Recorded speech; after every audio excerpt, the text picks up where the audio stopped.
In the 1st century AD, the area around the Bay of Naples served as a holiday resort where the ancient Romans could either visit the town of Herculaneum on the coast or travel further inland to the town of Pompei. The area, it seems, was used mainly by wealthy Romans. Pompeii itself had impressive civil buildings, sports arenas, theaters, and temples. In Herculaneum, villas lined the Bay of Naples decked out with fine furnishings. In their prime, these villas must have been an incredible sight.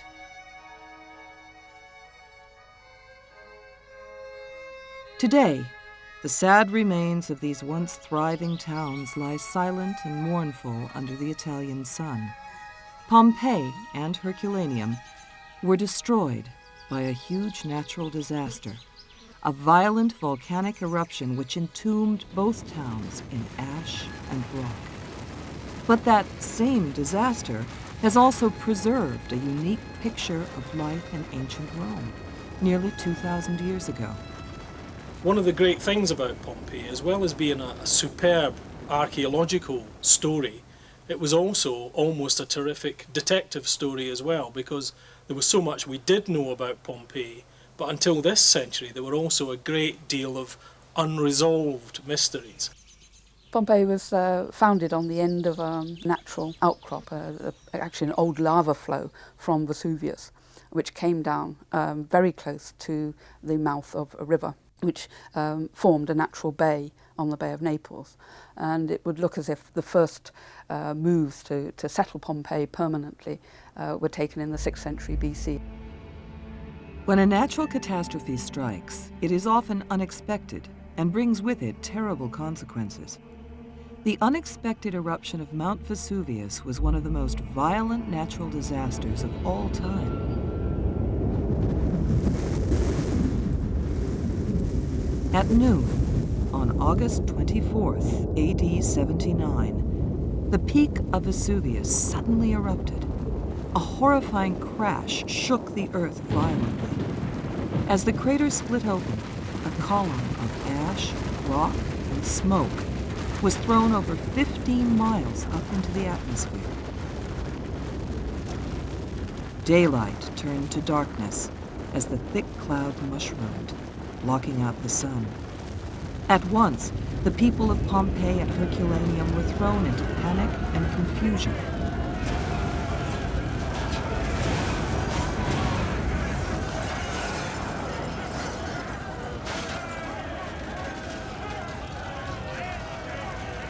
It seems that only a few people died in the initial eruption, but the next day, thousands were entombed in Pompeii, taken by surprise by the powerful explosive flow of red-hot rock and ash. The red-hot ash and debris from the volcano, when it comes tumbling down the side of the mountain, is almost gelled together, so it becomes a kind of liquid, like a river. It flowed down over the mountain and through the city, and it was this that did this destruction in Pompeii. It had begun like any other summer's day. The sky was clear, and the sun shone brilliantly. The shimmering water of the Bay of Naples was calm and turquoise blue. The lush green slopes of Vesuvius provided the dramatic backdrop for the summer scene. People were going about their daily business, and the rich, safe town of Pompeii hummed with activity.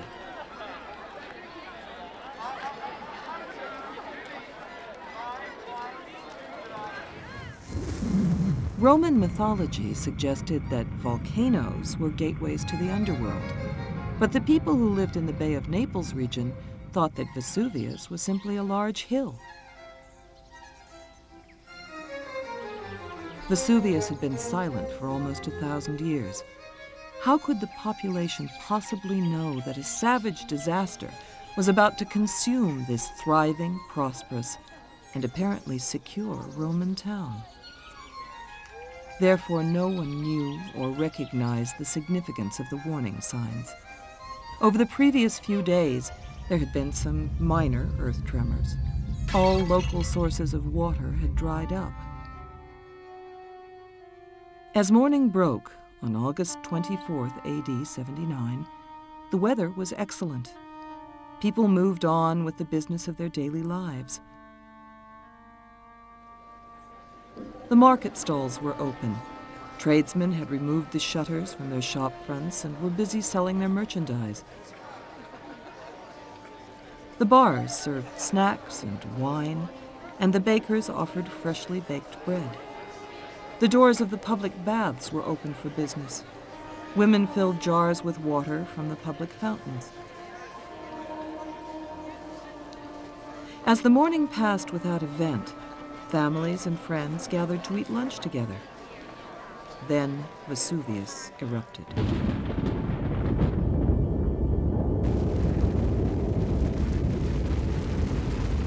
The huge explosion drew people out into the streets. As they stood aghast, looking at the volcano, the burning rock, ash, and pumice poured out of the crater. The sun vanished, and Pompeii was plunged into darkness. Chaos broke out as people panicked and fled. For the next 12 hours, there was a constant heavy downfall of scorching pumice and ash. It buried Pompeii and Herculaneum under 6 feet of debris. The traditional explanation is that all those who died at Pompeii were buried under the fallout from the volcano. It was only after close studies of the 1980 eruption of Mount St. Helens that the real truth about the fate of Pompeii became graphically clear.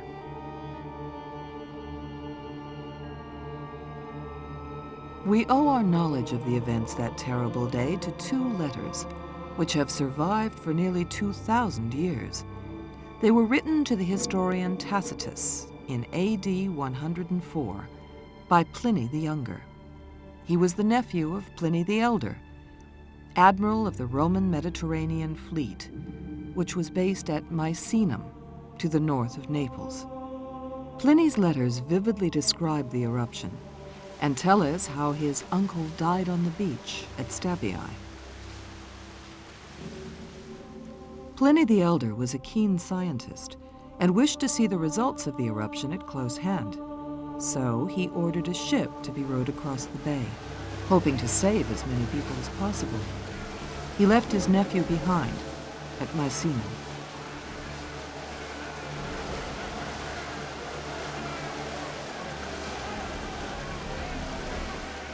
The rough seas and falling rocks made it difficult to land, so Pliny ordered the ship to row to Stabiae, at the south of the bay.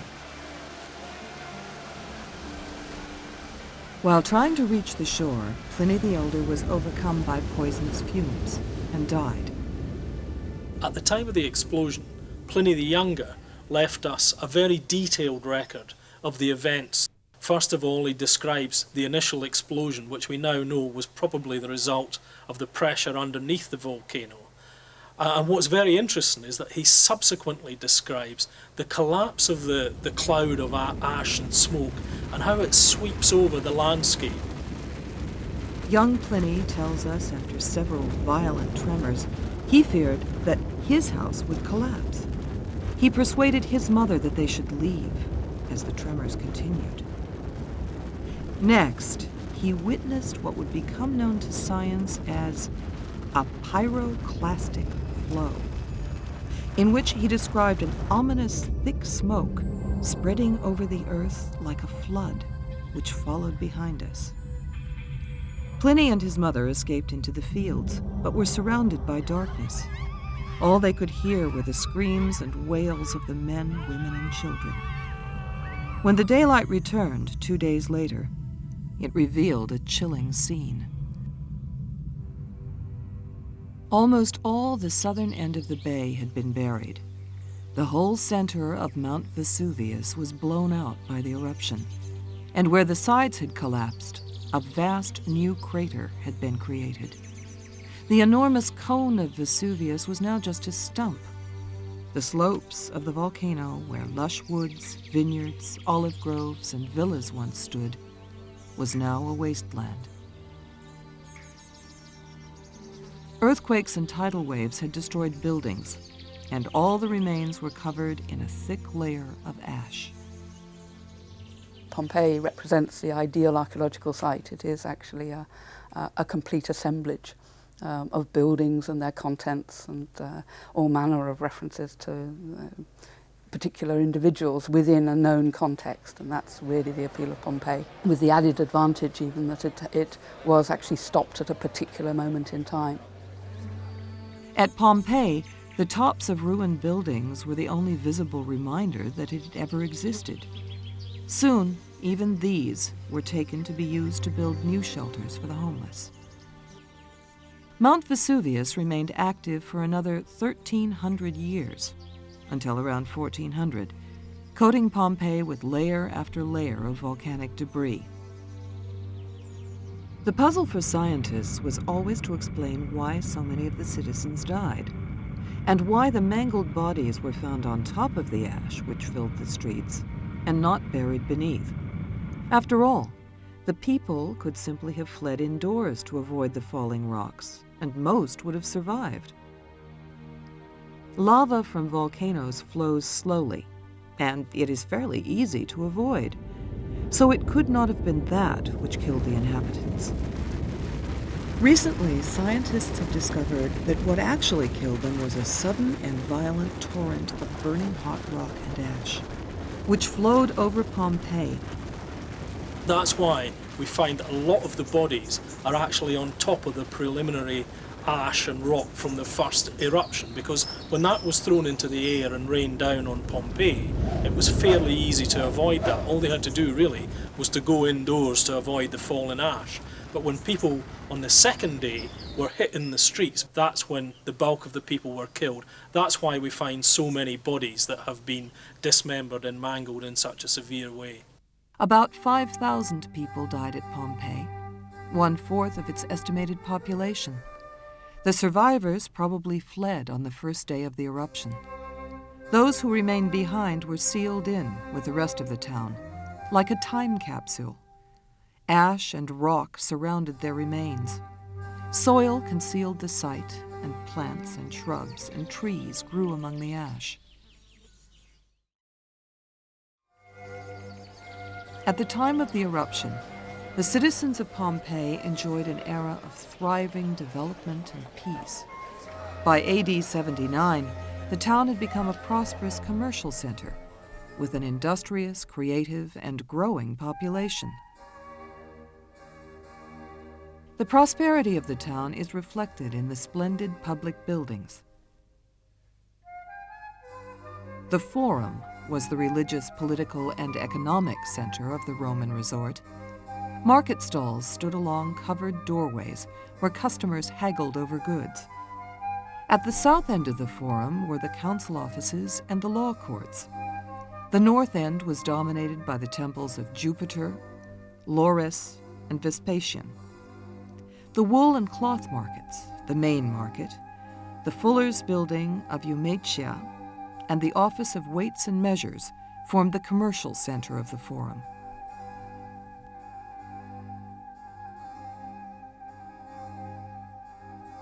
Nearby were other public buildings, including a sports ground, the Temple of Isis, and the Temple of Jupiter Malachiosis. In the area near a second sports ground was the vast amphitheater. One of the most interesting aspects of Roman civilization is this fact of living in cities and the nature of Roman towns. And Pompeii has a theatre, an amphitheatre, basilica. It has all the features that make up the sort of model Roman town. The public baths were built on main roads. These formed an essential part of daily life. Some roads had a more commercial nature, with shops and taverns. Also, a semi-rural area with vineyards and gardens survived in the center of the town. Almost all of the remaining areas of the town were residential. Rooms facing the street could be let out as shops or taverns. Sometimes whole houses were transformed into laundries, bakeries, or small factories. Rich and poor, families and businesses lived and worked in very close proximity. Estates on the fertile slopes of Vesuvius grew grapes, olives, cereal, vegetables, and animal food, or reared animals. Pompeii needed its own market garden to keep up supplies of food. Pompeii's other main industries were the production of wine and woolen cloth. Many Pompeians made their living either manufacturing items for export or importing other items from abroad. Some agricultural produce, such as wine and olive oil, was exported as far as North Africa, while pottery was imported from southern France. Thanks to Pompeii's thriving seaport, sea traders operated a complex network of contacts with the Orient, Africa, and Asia. From the moment of its foundation to the moment of its destruction, its primary function as a city was as a port for the area. This is one reason actually why Pompeii was probably not rebuilt after the eruption. It could have been salvaged. It wasn't that deeply buried, but it's very possible that its harbour, that its port, its actual raison d'etre was destroyed in the eruption. The people of Pompeii seem to have found a great deal of time for leisure, rest, and relaxation. The town certainly had a variety of activities on offer. The great theatre showed comedies and tragedies to spectators, who were protected from the sun by covers and sprinkled with scented water. The second main venue was the Odeon, which was used for concerts, poetry recitals, and lectures.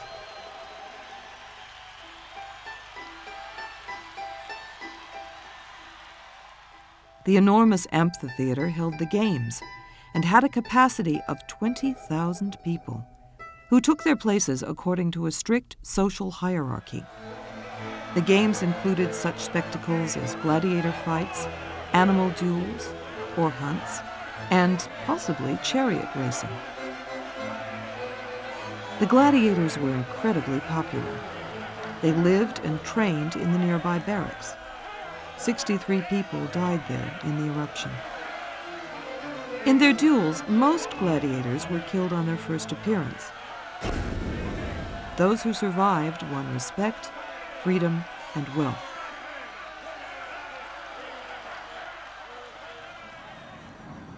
In the centuries following the eruption, people slowly returned to live in the area, establishing new towns and villages. But Pompeii's time capsule was to remain undiscovered until the 18th century. One of the most famous sights of Pompeii are the plaster cast bodies. These are not actual bodies, they are made from the molds of impressions left by bodies buried in the ash. This process reveals an astonishing amount of detail: clothes, shoes, and facial expressions.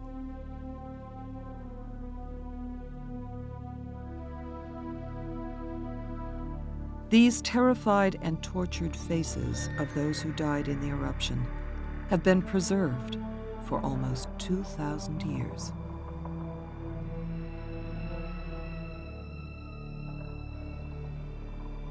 The reason for the excavations at Pompeii was that archaeologists and historians could use the discoveries to piece together a picture of the town, the townspeople, and life in the Roman Empire. So, why did the tragedy strike Pompeii? Could the town's death have been avoided?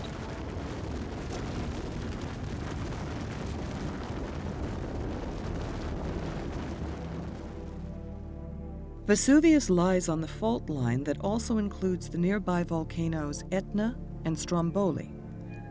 Depending on the activity of these plates, a volcano can lie dormant for many years. Volcanoes occur at weak points in the earth crust where the pressure of the molten rock beneath forces its way through the surface. In most instances, volcanic eruptions are relatively harmless because lava moves very slowly and people generally have time to avoid it. Where it gets dangerous is where there's a pressure beneath the Earth's surface which results in effectively a huge explosion, and that's what's happened at Pompeii. prior to AD 79, Vesuvius had been totally inactive for almost 1,000 years. But inside the Earth, the pressure grew, and molten rock, known as magma, collected in the volcano's chamber. Eruptions occur when the pressure under the plates is strong enough to force the magma through weak spots in the Earth's crust. When this magma reaches the surface, its path may be free, in which case it would flow slowly down the sides of a mountain. Or it may be blocked, in which case there can be a huge eruption. The eruption of Vesuvius in AD 79 showed the consequences of such a blockage. When dormant, magma deposits in the crater and shaft may cool and solidify, forming a plug. If the magma cannot escape, the pressure eventually smashes and explodes the plug out, blasting ash and rock fragments thousands of meters into the air. This is what happened at Pompeii. There were warnings that would have alerted modern scientists. Earth tremors and the natural sources of water running dry due to the rise in ground temperature are just two clues which warn of an eruption. But how were the residents of Pompeii in AD 79 to know the significance of these things? It was when Mount St. Helens in Washington erupted in 1980 that the answers to these mysteries were revealed. As the scientists watched from a safe distance, they witnessed a previously unknown phenomenon. As the sides of the volcano exploded, a wave of rock and ash spewed out of the crater. Like the flood that Pliny the Younger had written of after AD 79, it traveled at 100 miles an hour at a temperature of 200 degrees centigrade, scorching and smashing everything in its path.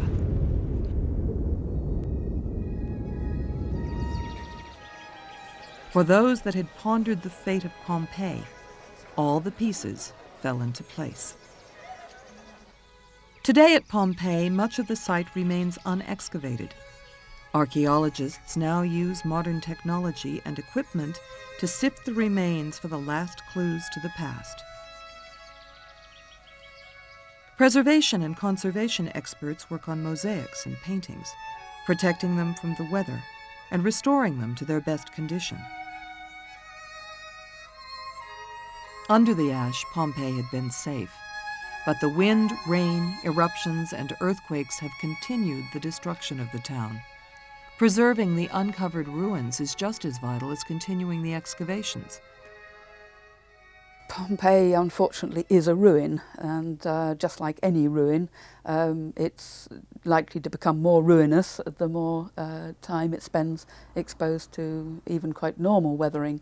The problem with the modern environment that is also full of pollutants. The other thing is that tourists themselves are quite a challenge to the structure of the town. The numbers of people who walk through the remains each year, which run into their hundreds of thousands, can also bring a considerable amount of damage with them. It is a major task to protect Pompeii so that future generations have the benefit of learning about the town and of life in the Roman Empire. It is also important that these future generations learn about the death of Pompeii. The busy Italian city of Naples lies in the shadow of Vesuvius, but the volcano has been silent for over 50 years. But, as Pompeii proves, this does not mean it is not active. Naples today is densely populated. The weather and work are good. People are happy and getting on with their daily business. It is a modern-day reflection of Pompeii, and just as vulnerable.